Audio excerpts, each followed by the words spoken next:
one-timers back again, Justin and Matt. Let's talk about the other side of the bracket now. The Group B winners, the Dutch, the Netherlands. Whew, they've been looking very good. They just destroyed the defending champ Spain, but they got a pretty tough battle, in my opinion, just due to how well defensively this team has been playing. They're taking on the United States rivals in Mexico. This is a tough one for me to unbiased, JT. Mexico's our rival, and if I had to cheer for a team, if I couldn't cheer for USA. I have to choose another team to cheer for. I'm a big fan of Netherlands and a lot of their players. But trying to be unbiased, I mean, Netherlands did as well as they can do, as well as anyone did through the group. They got the wins. They're absolutely. When Netherlands is getting the connection and passing from the back, they're so dangerous going up. I mean, Van Persie looks like he's playing well. Robben, he's a little older, but he still is flying down the field. So, Mexico took on Brazil, so you never know. But Netherlands seems just flying such a high level right now. I don't know. Yeah, the Dutch look pretty good against Spain. The thing I will say, they also look pretty good against Chile, but this is the one that gets me, is I think out of the three teams in that group that the Netherlands played, Mexico is most like Australia, which is the one team that really gave the Dutch a run. I mean, they had to win that one 3-2. They were trailing at one point.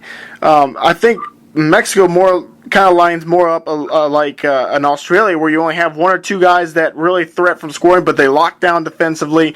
They just frustrate you on the defensive end.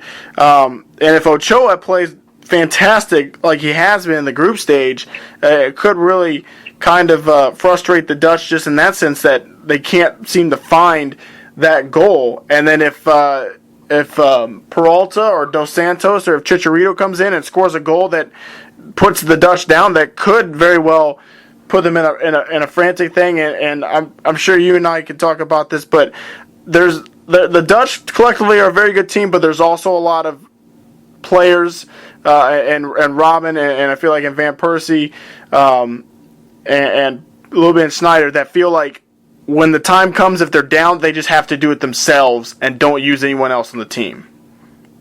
Yeah, Robben gets into that a little bit with kind of the hero ball. I mean, I think we can both.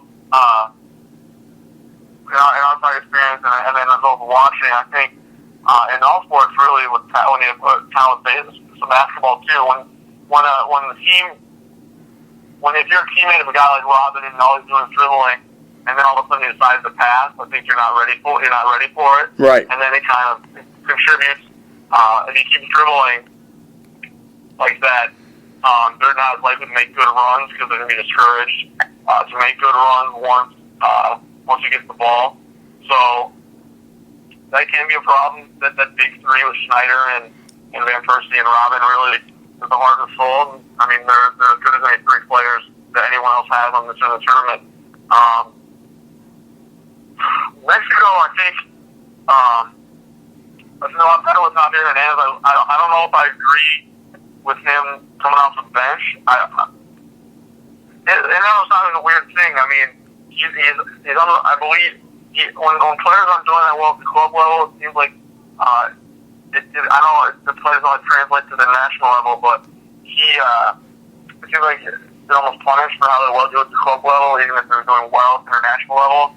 And I just think that physical presence and having a guy lurking around the top of the box is good for Mexico to have when teams go out there attacking players that are mind of speed and taking guys on.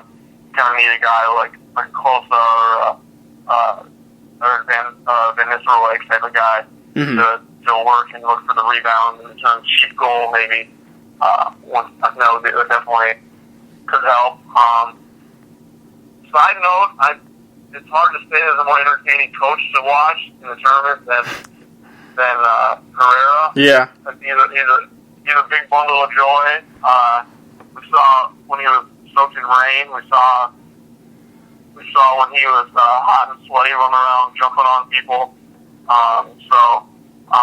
I think that energy is definitely translating to the players, and I think ESPN definitely needs to adapt a coach camp for at least that game. So he's fun to watch, and it's fun to see him excited.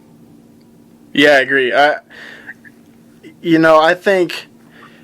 I think you need to start Chicharito in this game because I think Chicharito is going to be hungry to score a goal and potentially send Mexico through over the Dutch simply because him and Robin van Persie for the last couple of years have been basically fighting each other for that striker spot at United. And I think this is a time when I'm sure Chicharito would love to just go against Robin van Persie and outduel him in a scoring match and potentially show, especially because it's the Dutch coach, isn't he? The new United coach, so he could possibly potentially show him there too, like what he's worth. I think this is going to be a very good game. This might be one of the best games in this round. I think this one very well could be one that could be penalties that really decide it, and it's tough for me to say. I like the way both teams have really kind of played. They have different game styles and different strategies coming into this, but they both meet into this round because they've perfected it. But I think the Dutch might just be a little too talented. I'm going to take the Netherlands to win this game. I think I don't know. From what I've seen from Mexico, they don't seem like they have the class in the last third in a lot of their games. They can't quite get there. Mm-hmm. Even the game against I believe it was Cameroon when they had the tap in, and with